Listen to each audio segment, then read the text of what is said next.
سورہ نکاح میں 3 آیتیں پڑھی جا رہی ہیں، اس جگہ جو ہے ڈرنے کا اعلان کیا گیا، اور اللہ کے نبی صلی اللہ علیہ وسلم فرما رہے ہیں کہ اے جوانوں کی جماعت، تم کیا کرو، اگر تمہارے اندر استعداد ہے تو تم نکاح کرو۔ تو نکاح کے بھی کئی درجے ہوتے ہیں۔ ایک ایسا وقت آتا ہے آدمی کے اندر، آدمی کے پاس، کہ نکاح اس کے لیے فرض ہو جاتا ہے، نکاح فرض ہو جاتا ہے، کسی گندگی میں مبتلا ہونے کا اگر اس کو ڈر ہے اور اس کو خوف ہے، تو کہا کہ حدیث میں اس کے الفاظ عند التوقان لکھا ہے، بخاری شریف کے حدیث میں عند التوقان، یعنی بے چینی کی اور مضطرب حالت ہو اور وہ بے چینی کا معاملہ ہو، اور شیطان نے اس طریقے سے بہکا دیا ہے کہ یہ زنا کاری پر مجبور ہو رہا ہے، تو ایسے وقت میں نکاح کا کرنا اس کے لیے فرض۔ آج ماحول کی خرابی کی وجہ سے آج ہمارے سامنے کئی ایسے واقعات کہ ماحول خراب ہو رہا ہے، دینی ماحول نہیں ہے، اور یہ اللہ پاک جو ہے، اللہ پاک نے اس محنت کو میرے دوستوں ہمیں دیا ہے۔ یہ اگر محنت نہیں ہوتی تو اندازہ لگائیں کہ ہم کس پستی کے درجے پر پڑے ہوئے ہوتے، کس ذلت کی کھائی میں ہم پڑے ہوئے ہوتے۔ اس محنت کی وجہ سے یہ جو مجمع نظر آ رہا ہے، یہ باغ و بہار جو نظر آ رہی ہے میرے دوستوں، یہ کئی سالوں کے رونے کا نتیجہ ہے۔ کب جا کر آئیے باغ و بہار نظر آ رہی ہے، اس کے پیچھے کیا قربانی لگی ہے یہ ہم نہیں جانتے۔ جیسے کہا کہ بنیاد کے پتھر نظر نہیں آتے، بنیاد کے پتھر نظر نہیں آتے، اوپر خوبصورت عمارت نظر آتی ہے، نیچے کیسے پتھر ڈالے گئے اور کیسا کیسا کام ہوا وہ کسی کو نظر نہیں آتا، بلکہ اوپر خوبصورتی کو دیکھتا ہے آدمی کہ بلڈنگ تو بڑی خوبصورت ہے۔ ہمارے بزرگوں نے اس کام کو اپنے خون اور پسینے سے سینچا ہے۔ اللہ کے نبی صلی اللہ علیہ وسلم نے اس امت کو امت بنانے کے لیے اپنے خون اور پسینے کو بہایا، اپنے دانتوں کو شہید کروایا ہے۔ ہاں، کئی طرح کی مصیبتیں اللہ کے نبی صلی اللہ علیہ وسلم نے مجھ جیسے اور آپ جیسوں کے لیے جھیلی ہے۔ آج جو ہے ہم اللہ کے نبی صلی اللہ علیہ وسلم کے طریقوں کو یہ کہہ کر چھوڑ رہے ہیں کہ سنت ہی تو ہے، سنت ہی تو ہے، چھوٹ جانے میں کیا معاملہ؟ نہیں بھائی، اس کا جو ہے اس کی نحوست ہمیں جو ہے آگے نظر آئے۔ آج جو واقعات رونما ہو رہے ہیں، آج واقعات ایسے جو ہے سامنے نظر آ رہے ہیں کہ شادی ہو گئی، ابھی 15-20 دن پہلے ایک واقعہ ہوا، ہمیشہ ایسے واقعات آتے ہیں، شادی ہوئی اور دلہن گھر آئی اور ایک رات گزر گئی اور دوسرے دن وہ شخص یہاں آ رہا ہے کہ مفتی صاحب مجھے اس کو رکھنا نہیں ہے۔ ارے کیا بات ہوئی؟ ایسا کون سا پہاڑ ٹوٹا کہ دوسرا ہی دن جو ہے ایک رات گزری نہیں اور تمہیں جو ہے اس کی ضرورت پڑ رہی ہے؟ پوچھا گیا تو کوئی ایسی جو ہے معاملہ بڑا نہیں تھا، بلکہ بات یہ تھی کہ مجھے وہ لڑکی پسند نہیں تھی، لیکن گھر والوں نے زبردستی سے میرے گلے میں باندھ لی۔ میں نے اس وقت تو یہ کہا کہ میں کر لوں گا، لیکن جیسی شادی ہوگی پھر میرا اختیار ہوگا، میں رکھوں گا یا چھوڑ۔ یہ کیا نحوست ہے میرے دوستوں؟ یہ نحوست ہے بے دینی کی نحوست۔ حضرت عمر رضی اللہ عنہ کے زمانے میں کوئی تاجر اگر تجارت کرتا ہے، بازار میں آ کر، تو حضرت عمر رضی اللہ عنہ اس کو چیک کرتے تھے کہ کیا تو نے اس کے اصول اور آداب سیکھے ہیں، تجارت کے آداب سیکھے ہیں، اس کے مسائل معلوم کیے ہیں؟ اگر معلوم کیے ہیں تو ٹھیک ہے، ورنہ جو ہے کوڑے سے اس کی خبر لی جاتی ہے۔ وہی تو امت ہے، ہم اور آپ وہی تو امت ہے۔ ہم کو یہاں پر ساری چیزیں سیکھ کر کرنا ہے میرے دوست۔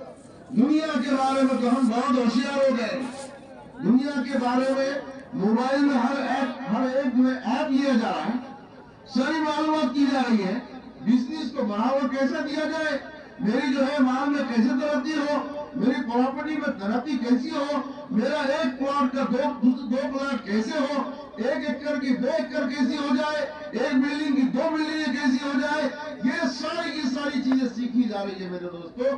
سیکھا نہیں جا رہا ہے تو دین نہیں سیکھا جا رہا ہے، دین کا علم سیکھا نہیں جا رہا ہے۔ یہ کب ہوگا؟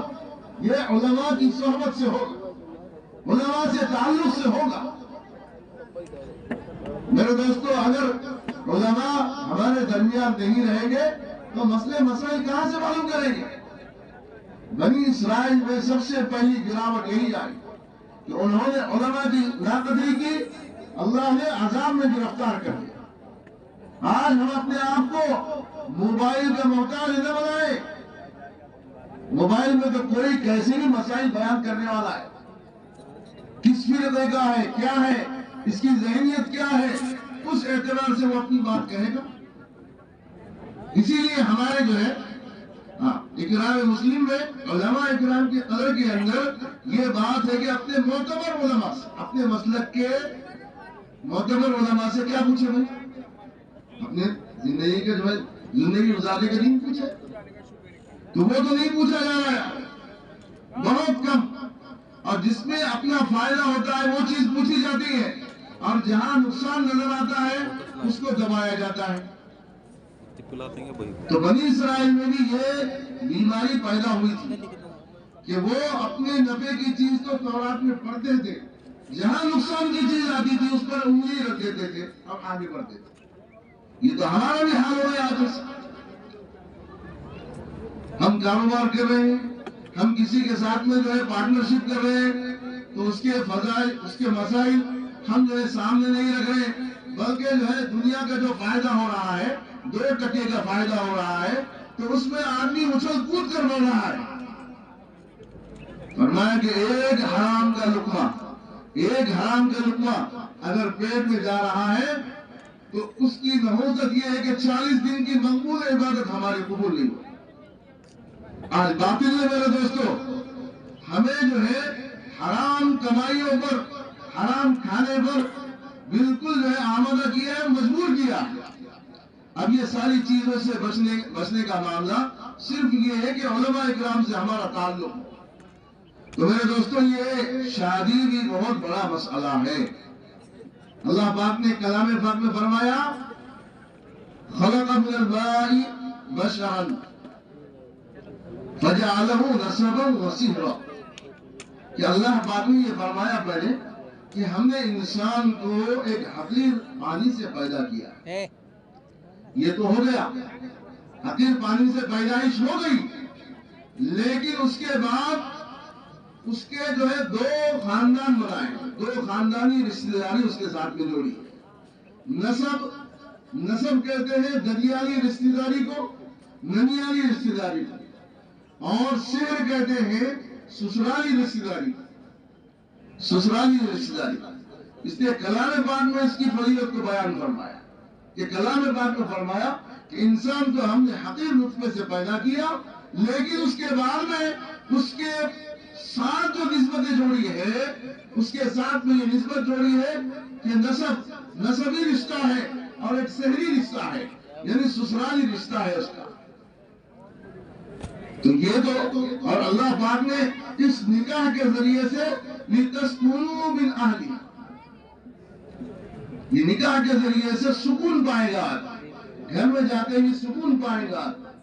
یہ نکاح نہیں کرنا میرے دوستو یہ جانوروں والی صفت ہے، اور یہ جو ہے دشمنان جو ہے اسلام جو ہے یہ ان کی صفت ہے کہ یہ جو ہے انگریز جو نکاح نہیں کرتے، اور جانوروں کا بھی کسی کا نکاح نہیں ہوتا، اس لیے ان کی نسل بھی معروف نہیں ہوتی، غیر معروف ہوتی۔ کہیں کسی نے دیکھا ہے کہ بھئی کسی جو ہے بیل کا کوئی معاملہ ہے، کہیں رشتہ داریاں تو ہے نہیں ان کے اندر۔ ایسے ہی وہاں پر وہ جو کلچر ہے وہ کلچر اپنا رہے ہیں، تو وہاں پر بھی کوئی رشتہ داری نہیں ہے، کوئی رشتہ داری نہیں ہے۔ حرام کی اولاد پیدا ہو رہی. اللہ نے میرے دوستوں بہت احسان ماننا چاہیے اللہ کا کہ یہ نکاح کے تعلق کو، نکاح کے نکاح کو ہمارے درمیان جوڑا ہے. اس کے ذریعے سے حرام حلال کی تمیز کو بتلایا ہے کہ اس سے حرام اور حلال کی تمیز ہوگی نکاح کے ذریعے سے. ورنہ اللہ کے نبی صلی اللہ علیہ وسلم نے فرمایا کہ نکاح کو اتنا آسان کرو کہ زنا مشکل ہو جائے. ہاں، اور زنا کو اتنا مشکل کرو کہ نکاح آسان ہو جائے. تو اب یہ ہم دیکھیں معاشرے کے اندر جیسے ہی شادی کی عمر ہو جا رہی ہے، شادی کی عمر ہوتے ہی، نکاح کی عمر ہوتے ہی اس کا نکاح کرایا جائے. اب بالغ ہونے کے بعد میں اگر اولاد سے کوئی گناہ ہو رہا ہے اور اس کے ماں باپ کے علم میں وہ بات ہے کہ میری اولاد سے یہ گناہ ہو رہا ہے، تو کہا کہ یہ بھی اس گناہ میں برابر کا شریک ہوگا. آج دیکھیں، ابھی وادی میں ہمارا ایک سفر تھا، وہاں گئے ہم، تو ایک ساتھی آئے تو دعا کیجیے. کیا دعا کیجیے؟ ہم نے سمجھا بھائی بچوں کے واسطے دعا کرا رہے ہیں. کہا کہ نہیں ہوئی، میری ابھی تک شادی نہیں ہوئی، شادی کے لیے دعا کی جائے. عمر کیا ہے؟ عمر 41واں سال لگ گیا ہے. تو میں نے تھوڑے دن کے لیے معاملہ کیوں یہ کرتے، ایک دم نحیف ہو گیا. جوان ایسا نظر آ رہا ہے 40 میں 41 میں جیسے 60-61 کا ہے. اب کیا کریں؟ مطلب بھائی وجہ کیا ہے اس کی؟ بولے وجہ یہ ہے کہ ہمارے پاس میں یہ رواج ہے کہ مہر کی جو رقم ہوتی ہے وہ ہم کو کم از کم 2 لاکھ تک دینا پڑتا ہے، اور مجھے زیادہ سے زیادہ مجھے 10 لاکھ تک. تو وہ 10 لاکھ اور 5 لاکھ کے بیچ میں کا میں جمع کر رہا ہوں، 2 لاکھ اور 10 لاکھ کے بیچ میں جمع کر رہا ہوں، اور 41 کا ہو گیا. ایسی بیجا رسم و رواج میرے دوستوں جب ہمارے درمیان ہوگی، ابھی ہمارے پاس کئی دیکھنے والے بچوں کی عمر ہو رہی ہے، کیا پڑھ رہا ہے، یہ پڑھ رہا ہے، وہ پڑھ رہا ہے. ارے بھائی پڑھ رہا ہے لیکن نکاح کر کے شادی کر کے بھی پڑھ سکتا ہے، کوئی مسئلہ. یہ یقین کی کمزوری ہے کہ اپنے پیر پر کھڑا ہوگا تو اس کا نکاح کرایا جائے. اس کے بیچ میں جتنی حرام کاری کرے گا اس کا وبال کس طرح آئے گا؟ اس کو سہ سکیں گے ہم؟ اس کو سہ سکیں گے کوئی ماں باپ؟ نہیں میرے دوستوں، سہ نہیں سکتے اس کو. ہم اپنا حساب دے نہیں سکتے، ہم صبح سے شام کا حساب نہیں دے سکتے، تو ہم اپنی اولاد کا وبال کیسے جھیل سکتے ہیں؟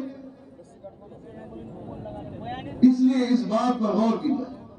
شریعت کے جو بھی احکام ہیں ان کے اندر اللہ نے حکمتیں رکھی ہیں، حکمتوں سے پر نور، حکمتوں سے بھرپور اللہ نے شریعت کو میرے دوستوں ہم سب کو دیا. اس لیے میرے دوستوں یہ نکاح جو ہے یہ 2 خاندانوں کے جڑنے کا ایک ذریعہ ہوتا ہے. ہاں، نسب و سہرا، نسب بھی جڑتا ہے اور شہر بھی جڑتا ہے. 2 خاندان آپس میں جڑتے ہیں، اس کے ذریعے سے ایک نسل وجود میں آتی ہے. اب یہ نسل اگر سنت و شریعت کے ساتھ میں یہ ہماری نکاح بیاہ ہو گئے، اگر یہ رسم و رواج کے ساتھ ہو گئے تو پھر یہ آنے والی نسلیں ہمارے لیے وبال بنے گی، وبال جاں بنے گی. دنیا اور خسرت دنیا والآخرہ ذالک هو الخسران المبین کہا اس کو کلام کہ دنیا اور آخرت کا خسران ہے، گھاٹا ہے دنیا اور آخرت کا اگر ہمارا صحیح معاملہ نہیں. اس لیے میرے دوستوں جہاں تک ہو سکے ہم نکاح کو آسان کرائیں.